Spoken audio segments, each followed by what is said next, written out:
I am Nipa Waywin, which is Will, Standing Mountain Woman. I am of the Battle River Cree people in Eagle Hills, also known as Treaty 6, Red Pleasant Cree Nation out in central Saskatchewan. My given name is Arlise Lafreniere-Watney, and I am an Indigenous Engagement Specialist with Atkins Rayalis, currently working on this project.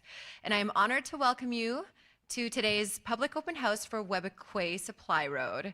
We're excited to share our vision, progress, and plans with you. Before we begin, we'd like to acknowledge that we are gathered today on the traditional lands of the Anishinaabe, which includes the Ojibwe of Fort William First Nation, signatory to the Robinson Superior Treaty of 1850. We also want to acknowledge the spirits of the land, the water, the elements, the animals, and all the other tribes that have contributed to the growth of today's society for thousands of years.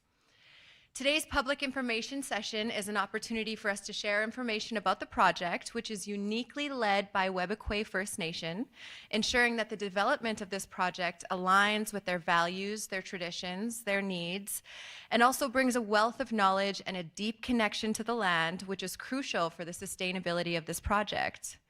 I would like to acknowledge those that are tuning in on the live stream. Hello. If you have any questions, comments, feedback, or concerns, please feel free to leave those in the comment section or visit our website, supplyroad.ca. I would also like to acknowledge that we will have a translator translating shortly after the main presentation here, given by Don Parkinson, consultation lead, who will be providing an overview of the process involved in identifying and evaluating project effects. So at this point, I would like to call upon Don Parkinson.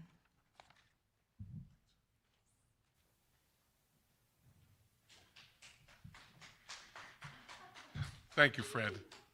Fred, you're always so gracious. Thank you. Big crowd this afternoon, I noticed too, so that's great. That's great news. So I'm just going to walk through everyone and talk about where we are in the project. So and then we'll take questions afterwards. So the three main purposes of the Webequie Supply Road are, first of all, to move material supplies and material from the airport in Webequie to the McFalds Lake area.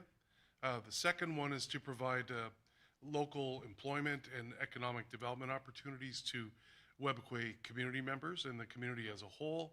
And then finally, targeting the youth, offering experiential and training opportunities for youth in doing that, encouraging them to pursue additional skills through post-secondary education and training. To describe the project, just some few aspects that I think is really important to get across. The first is the length of the road, which is planned to be 107 kilometers, and it would run from Webequie First Nation Airport southeast to essentially the heart of the Ring of Fire, which is just east of the Mukotai River and the McFalds Lake area. The length of the road that actually sits within the reserve boundaries is 17 kilometers. So a significant proportion sits within the First Nation boundaries. And then the actual final corridor width or right-of-way is 35 meters. So there are planned to be 6 major, what we call major water body crossings. And when we say major water body crossings, we're talking about those that require a structure other than a culvert. So bridges, whether they're small or large. There's one large crossing, which is 200 to 250 meters, somewhere in that range.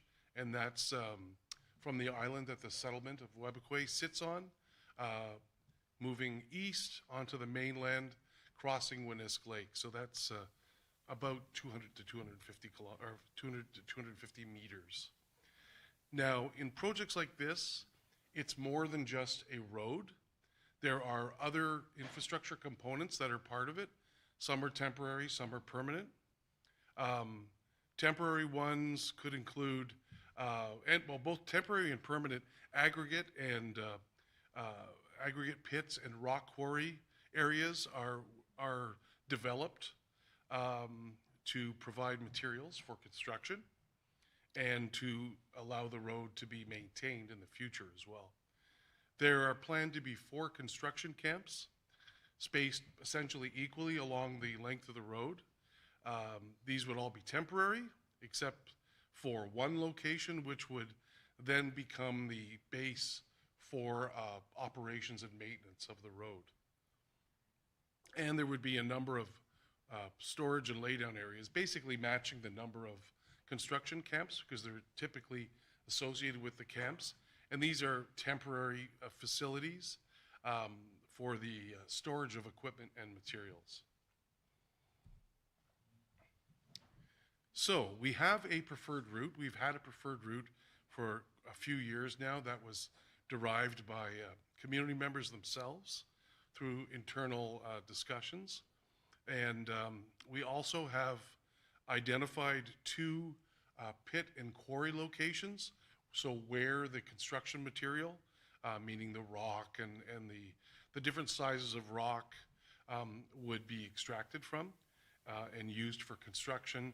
And then these areas would also be used as a source of material for maintenance of the road as well too. So these have been identified.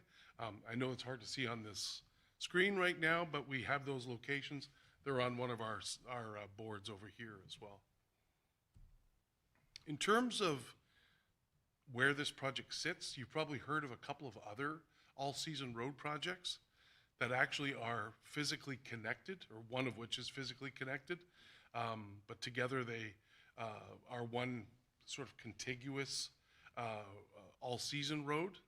They form that, but they are each developed as individual projects for their own purposes.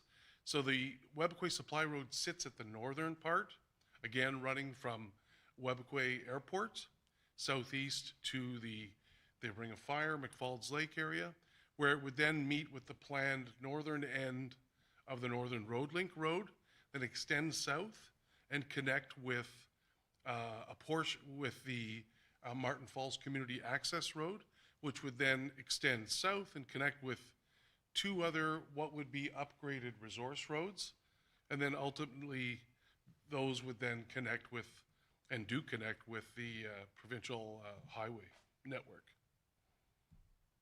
So in terms of engagement and consultation, we are now in the 3rd round of engagement and consultation. Round 1 was 2022, round 2, 2023, and as in the previous rounds, we've used a number of different engagement and consultation approaches to connect with and educate community members so they understand the project and get a better sort of feel for what's involved in the environmental and impact assessments. These take the form of a very comprehensive website, notices that are sent out to communities, virtual meetings like online meetings, many in-person meetings. We do radio shows that talk about the project and try to help community members understand different topics on the project. And these are on the Wawate Radio Network on a fairly regular basis. And then we do a number of live streams as well too, talking about the project itself and maybe different activities involved in the project or where we currently are in the project.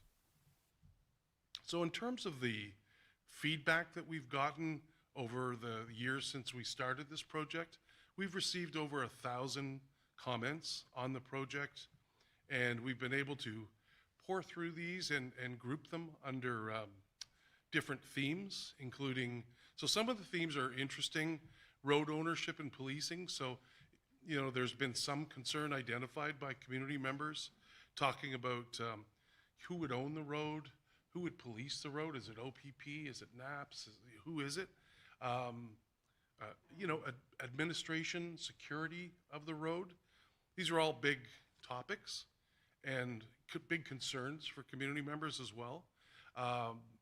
We've heard comments about what you call cumulative effects, possible effects from this project in combination with past projects, current projects, and other projects that are likely to go ahead in the future as well.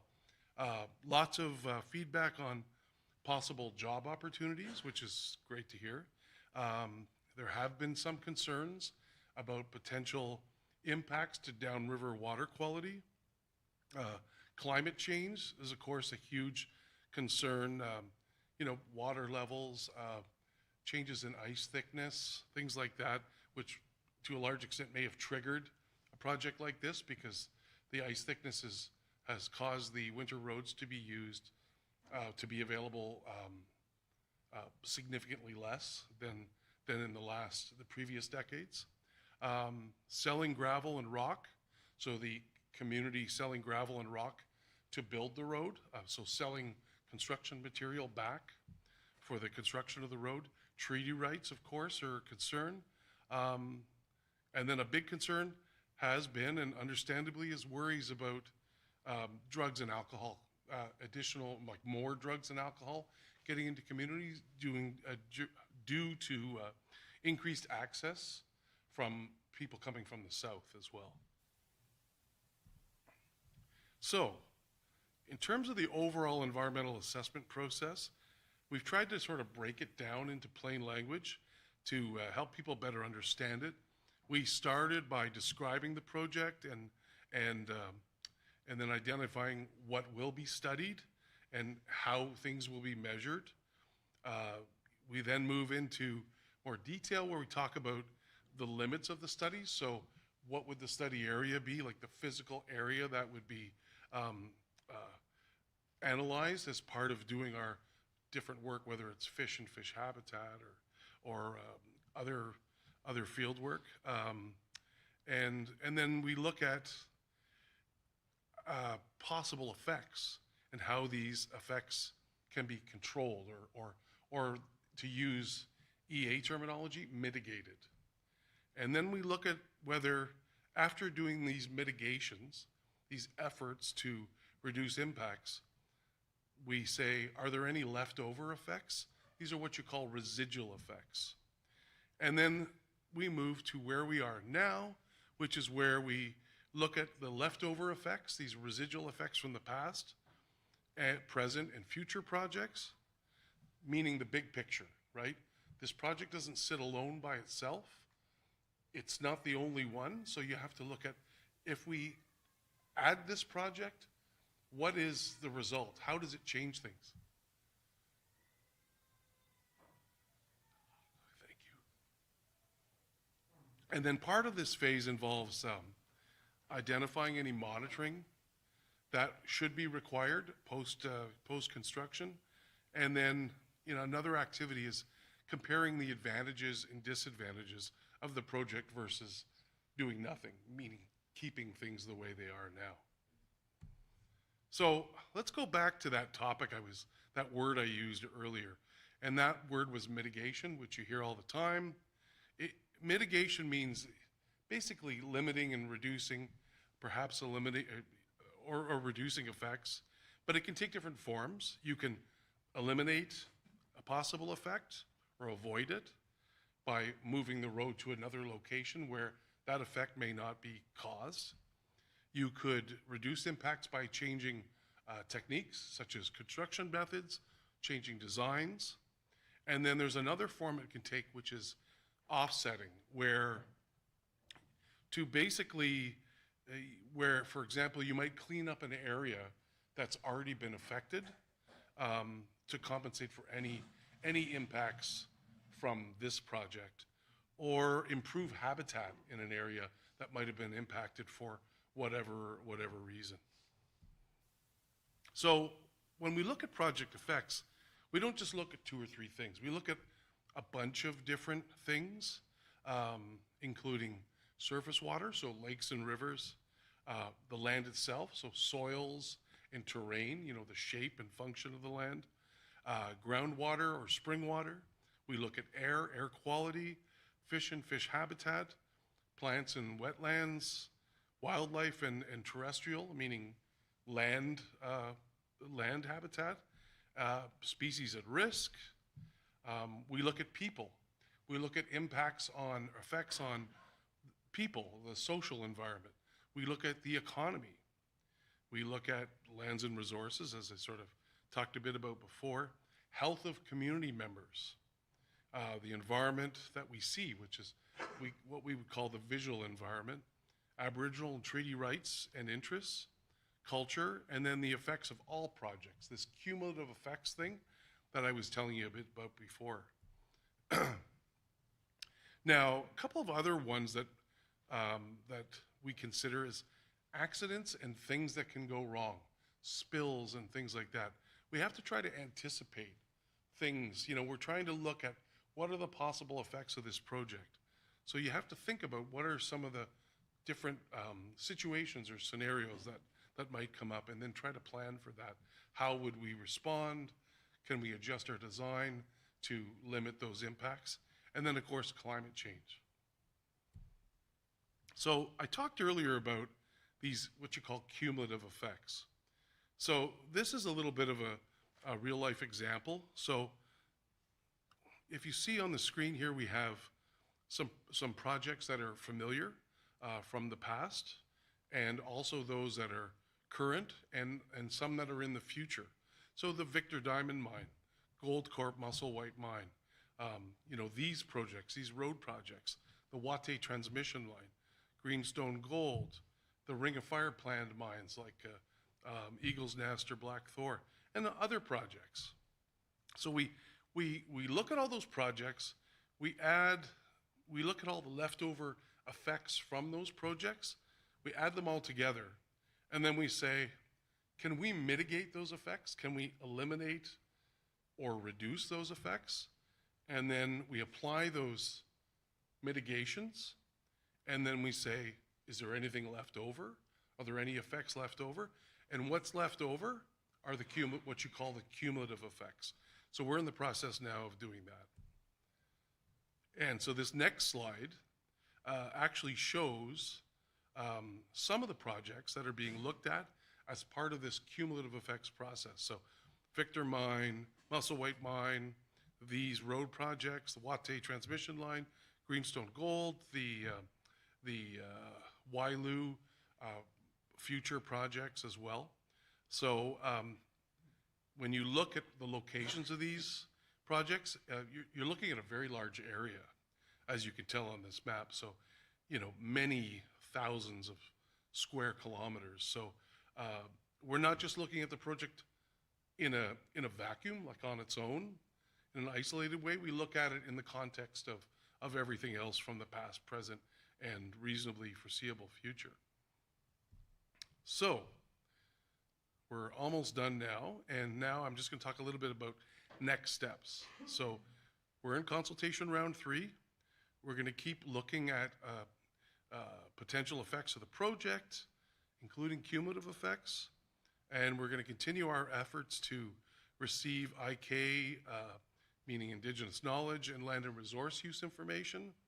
And then very shortly, we will have a draft environmental assessment or impact assessment document that will be going out for circulation, preliminary circulation, preliminary review, and then there will be a formal process as part of the provincial and federal processes.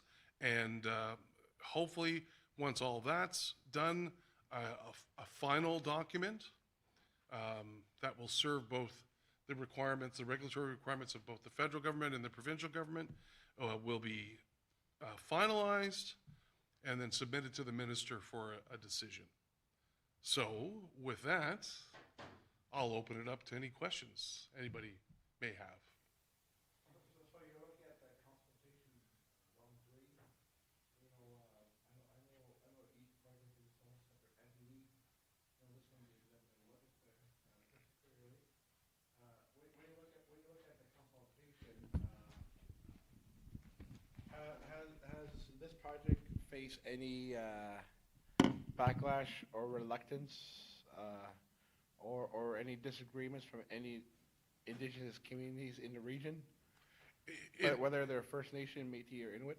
Yeah, no, it has, Clyde, for different reasons. What name? Yeah, I haven't met you formally yet before, but it has for different reasons. different concerns, like I was talking about before. So some people are concerned, like, for example, Attawapiskat is concerned about downstream water quality effects, impacts. Are any of the municipalities south part of the engagement? They are. Like But- Geraldton or Nakina? They are, but we haven't really had any comments, I don't think, from them at all. Yeah, not at all. So, but yeah, I mean, there's those kinds of comments. Comments on caribou, effects on, understandably, right? Effects on migration patterns, things like that. Those are the big ones. Road ownership and security, it's a really big one. But again, it's one that's, I think, starting to be discussed. I don't know enough about that. I'll leave that for our friends from the province maybe to talk about. If you have any questions, you can ask them. But I think that's something that's going to come next. There are concerns, understandably, that these roads could open up the area. There's concerns about people from the south coming and over harvesting as well too. So the other concern I have with the other concern that I have with exactly you mentioned, a few months ago, Premier of Ontario announced Ontario was going to develop a transmission line for the 5 Matawa communities, Wabuquim, Martin Falls, Nibinomic, Nishkanga, and Amatong. So with the Wabuquim Supply Road, would that open up the transmission line to be built adjacent to the road? It's possible, but that would still have to go through its own review process, right? But yeah, it would be the easiest way, to be honest with you, because you've got an established corridor, the 35-meter width. Maybe that's an issue. It might have to be widened, but yeah, it's. Wait, oh yeah, exactly. Like if you drive from here to Dryden, essentially you're driving. Like they built a transmission line too, eh? And another thing that I have, and this is just my kind of concern, whether or not it'll happen or not.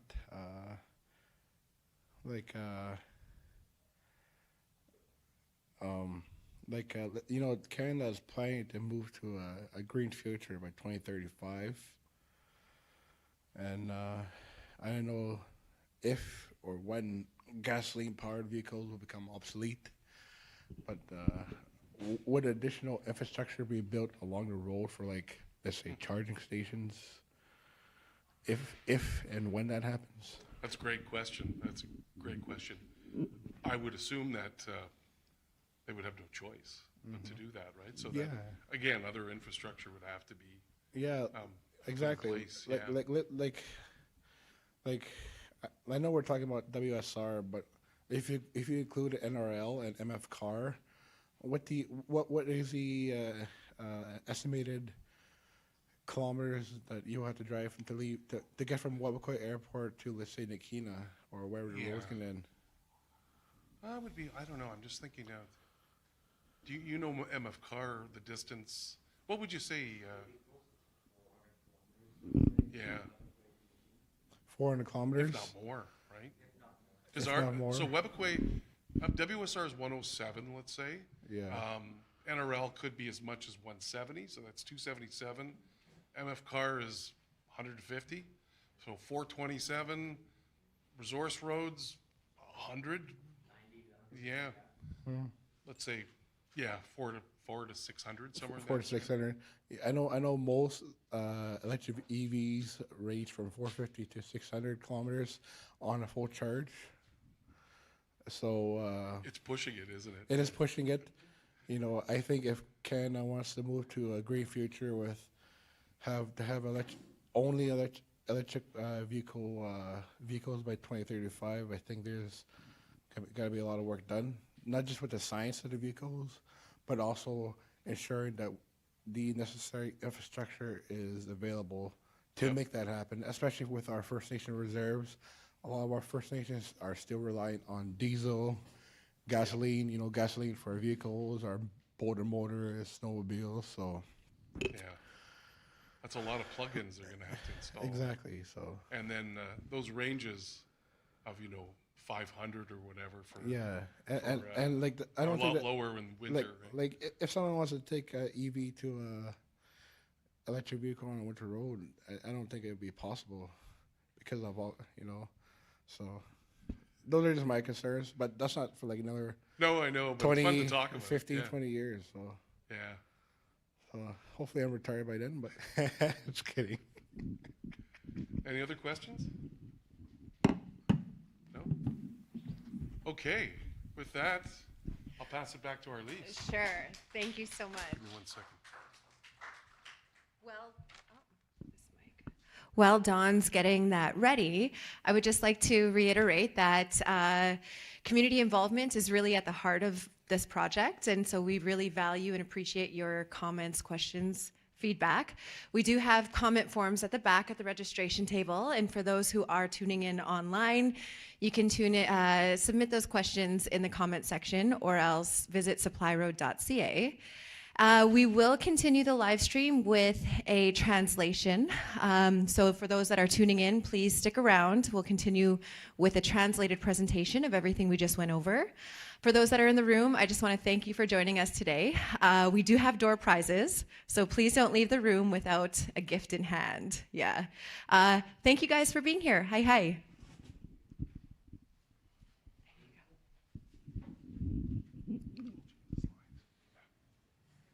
Minuskanakwe, wajegduna.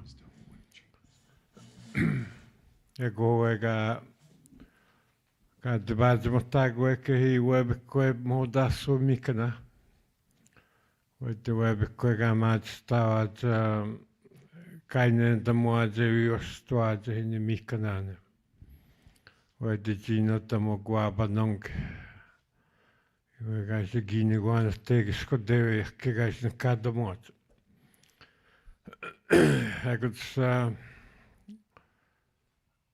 bangingan snabe windan who can have method to get the go Q nuggets to go in Missouri. Missouri Q nuggets to go and got method to get the me got Kabama Jumananok. Okay.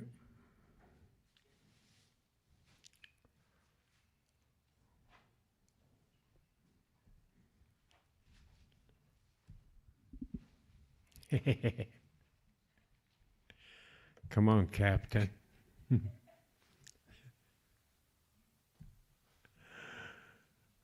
Yeah, just leave it like that.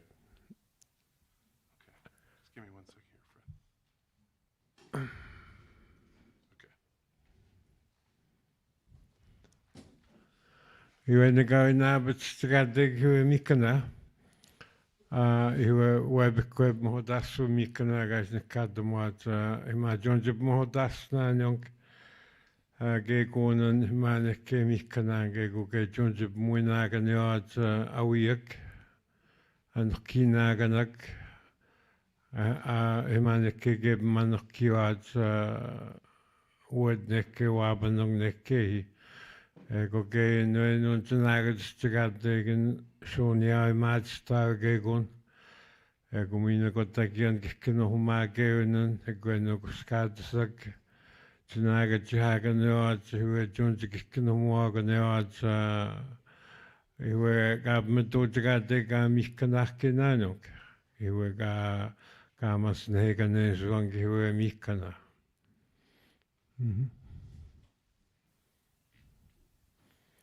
Go ge indigo kog he were mikana. 107 he were go dark knees off das would the habanes da pita the man he were minigo. Akkodago de McFalls Lake is Nikadega kaina Tomochigano. Ego the Siwe Ima Binjisconegan Minigo Keb Matamok Metasini Josse. Das would the Bahabanes da Pita Damon. Ego the Siwe Pita Deag who had the Wigagan ka no ei ga se mi kanakina nunk nessumiddan snianun gitse dassumiset mi ge pita deagi hu mi kana ka wishustigadik.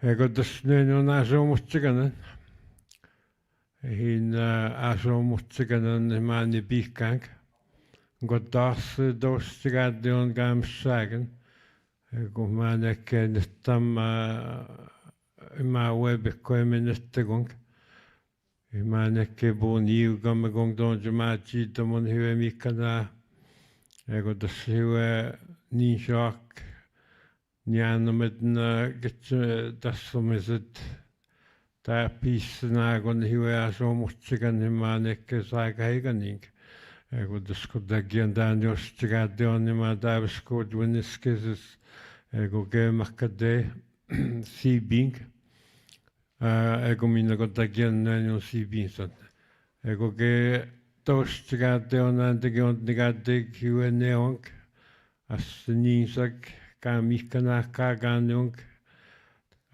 tontenao ke ni notamo ke ni justgate ke mikana ego ma binjis kondegan tontenegate hiwe neong ke abotstgate me gadustgate pan hiwe mikana ane mi gen dojgate ego tasniwen no ke gabesunan Keisine ba tiguenio ka ke me ostua jueni mikanane mi gen do tigate ke niwen no dan ostigate ego mine gen no natasunan neon ge jattigate ane ganoen tigate gane mustigate mikana ego mi huega masnatesing and nekke gesjettegen nunga bessuinen asga gisjonen de moat webkoe an snabek and de geina tamoke hue mikana api inenjigadek justgadek hue daskege on negategen nune hinneon kun egominage assani kai pitte suats Kanan toinen maakan jo jaavat suatsyö mikkanahkinanong. Tässä hingsaavan onkin maskunikan jäkkingis jottei ne onkin. Mihin maakaan on tennekaan tekihyö. Ke on just tekihyö mikkana ego ke John Jibbemme wawestigatte kuhut nigan. Hyö mikkana apigispennessä just teki. Ego kodagiana ja on no mikkanahkeunan. Juot nekke webekkuenga maatut nekke kiwed nongis jatteu mikkana. Webekkueb moho dassu mikkana gais nekkatek. Ego ma donjus lagessen hei kodak mikkana wedde kiwed nong kaunjus lagatamukken. Nuenun aako kinge no mikkanahkeun jo, wedde saon on Kiina tamuk, wedde hingitsi mikkana kaisip maabanessen jonji sakessen pianissek. Mienen tsegatek hue tiani tu tsegatek nuenun mikkanahkeun.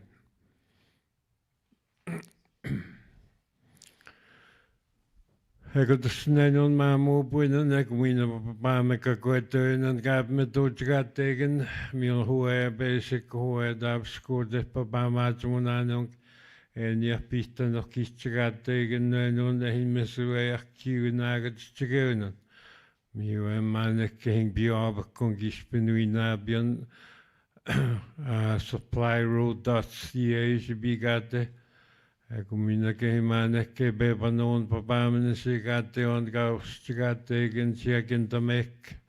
Ego minä keinoin on maamo puinan hemagaan se metoutigate että sikkein jo. Ka pika kuette ekti bisayang. Ego minä kehimääneke hinnan tuttamuinen. Wawahte radio kaisnikate kantin on taikutsigate.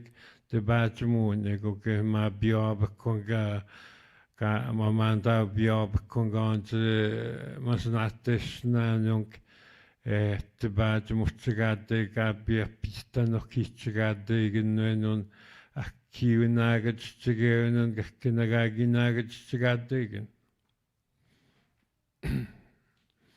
ego tasmione non andaga ginon tsigate ginase Iwe mikana gispena panos tsigate kwane get bendang Gumina wane na hawet nekke ge ganutang hawet te bakone geun Gumina ko takian non na nagato in tsigeunen an noch kiunen Sonia maat stage gunen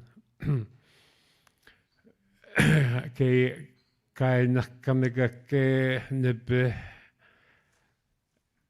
ginagat sigategen gakkina gaina kai shituang hu CB word saketang na nagatuen de mo te gaga beswad anige snagok nebe a pigistigateg hu mikana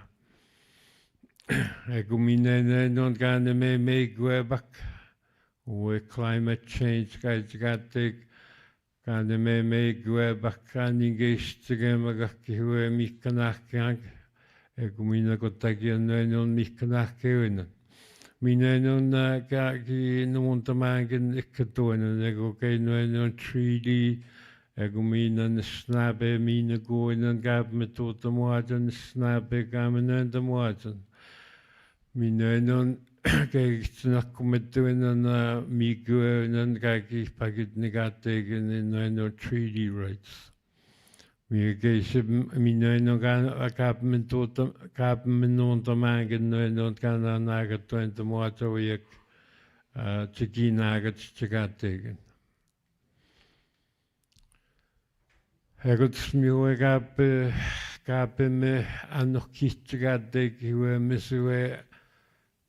Miswe a kiunagat stigeut. Hu gakkenage gunen anagat stigadig nettam gamat stanion geban gakkenage gune kiwin stigadig gunen genagat stigadigen. Ego das jenen ni bete bihigate on anagat stigeunen hin studies gaitigadig gip metodigadig Again, the wow into guess them, I got canny gash of me nuggets to get taken. And I don't get can I get on gana, got cogged takamake, gumina namakamik. I gumina got again, no nuggets to get taken, and you gash say who am I got kill a mikana. In my neck came a swear kill nuggets to going, to nuggets to get taken. Anin gen met to tegen as het snel nog is tegen aan het tegen meer gen is aan het 20 kunnen nog tegen hoe het op school kijk tussen tegen hi mami nog tegen mami nog tegen is ben gewoon ons masek Me God hua mikana ostigatik. Hua tinaga negatik, tigiske negatik, hua gispe negamen ostek mikana kewen. Tian ostigatik, kaisunag ostigatik, hua mikana. Gumina kotagian no enon gispe nega Men ostek himaga wisha so mustiganong masak haikaning gema si binson gema gash ni pion gash sa gash si ba mustiganong nebe minenot nog kan gen nanaget stigategen tsma min stigategen das kisat chuin stigategen in wenot Gumine no gagina gatstigategen anige kene gagwetu tsigategen. O getakka mekemane besa tabsku sag heganing ego sibin. Kumine no ne hina na mekkamek ne bin. Kumine ke no maskigo akke. Kokotagia nakin kaisnagokken. Ko ke ka pakitana mona non ki hue ka wikona tagate ka ninge ni sinagokke me ko at paskene taong sek. Mine no kakkidake ke minagat tagate. No non misas konge ko ke o yasisak kenosek. Kakkenapago kainakkaane suot ka maatasima kakken. Imana kio ke takkamek kakkena tsunagat tagategin no. Kumina ke no hawet ne ke an snabe tsunagat taganet kakkena ke konup maatasun o ke takkamek aistenek tsunagat tagategin. Ego ke no suunia kevenan. No tabisko suunia maatstaunan. Kumina ke no akkiin anin keisena kutsagat keisessä hiuema kakkimasiiping. Minä no kakkena ke kun ke on se nagat tsagateikin tabiskot on snabe omen nojauen. No ke hin anin keisekan oapan tsagateikin hin mekat mihkanahkena on se maasseikin. Kumina ke no ne hin annesnabe nakane suinan kaapme tuota muatun mauke takkamek. Kumina kotagia no anin ke niisima on tusseikin no isesseunan mekat kaapme tuota kaateikin. Huete kivet nongin no kotagia no kiunan.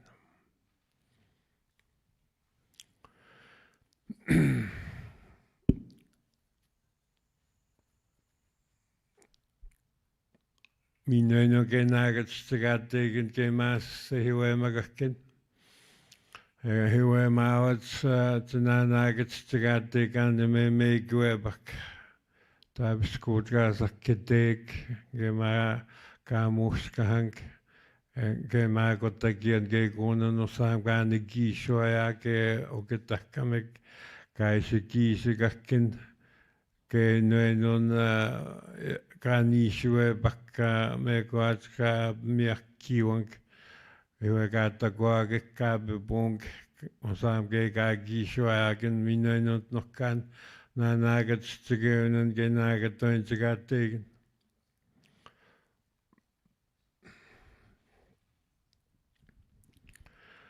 Unen tässä hin me koatska me totsigateikin on kiunen huete kiuet non taapskot hiuehi. Ei kannata snikkiat huetessa hing saaketon gata waapskat hue Victor Mine. Kun minä ke massuvoit. Kun minä ke wahteen kan jääb. Kun minä ke maaturoltan kaamon hasniot minä not nokkaan no kiunen. Ke nagat tsikategen äänin keisessä hiuema kakken maamo.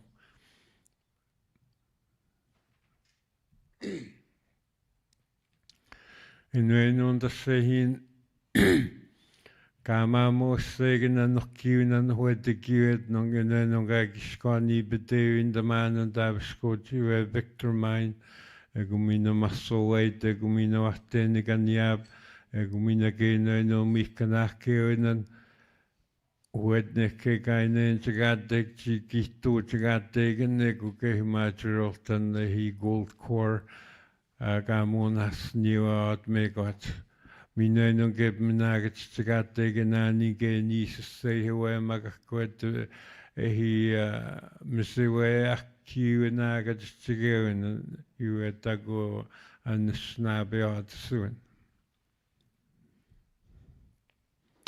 Egot mekat nungum huwe.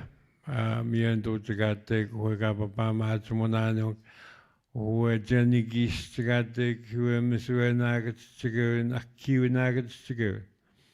Huega ka metoota muat webkwe. Asoi nessoa mi huwe maastutappanani papaamaatumunaanung nantointikaateikittekkitunginnua keisikanuutikaatteiki kuunarpianapakitnikaatteiku atuukimaawananguhuananniiping 2025 is the second.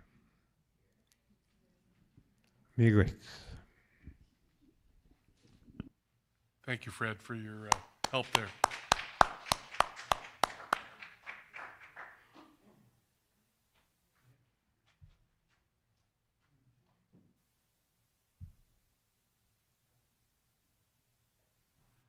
I have another question. Sure. So, in the presentation, it says economic and job opportunities for the community. If, would job opportunities also be available for neighboring communities and residents? Yeah. Yeah. So let's say South Nescanega or West Casablanca, so job opportunities would be given to them as Absolutely. well? It's not an exclusive opportunity to that community, right? But Yeah. and so just to add to that too, just so you know, we've identified different jobs and when they would be required during the project as well, how many, and so we have a pretty good idea of the employment levels at different points in the project. Okay, yeah. And just to add to that, so depending on these type of jobs and where you guys are at during construction, I imagine it will have to be done on a rotational basis. I would think so. I don't yeah. imagine you're gonna fly people from the Nescanega back and forth every day, so. Yeah, yeah. So, yeah, it's and projects like this, they could also run 24/7, right? So, It just depends on how quickly how big the commitment is to build it as quickly as possible. so like would mobile camps be set up along Yeah, the construction route that's right. Yeah, there'd be 4 camps, with trailers? Yeah? temporary camps along the route.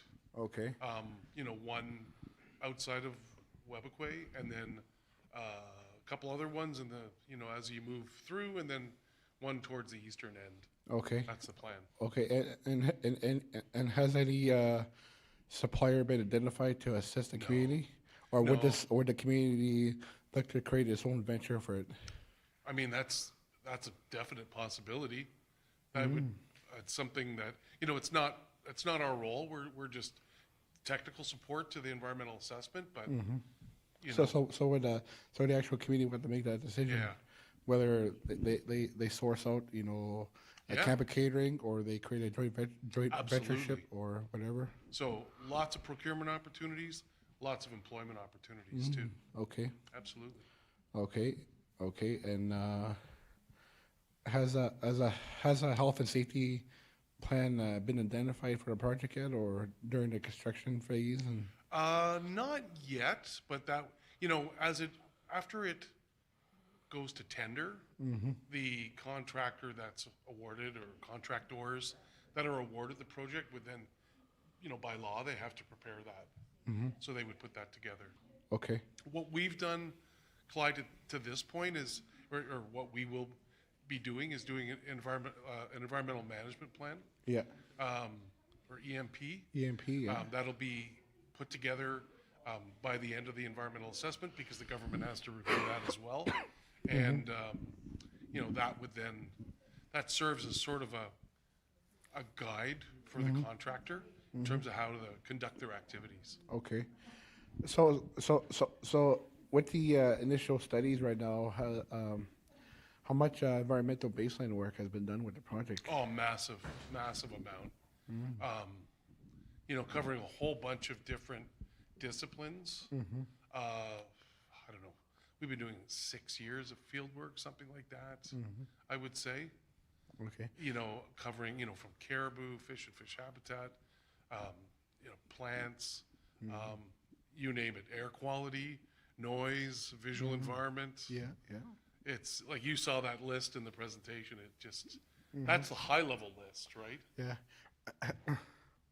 Has any sites been identified to do any stage 2 archaeology? Have any been flagged? I don't believe No. Okay. any have been flagged. I can double check that for you, but I don't think any have been flagged. Anything else? No? Well, we're here. If you have any questions, we're here till 1 more hour, 3 o'clock, yes.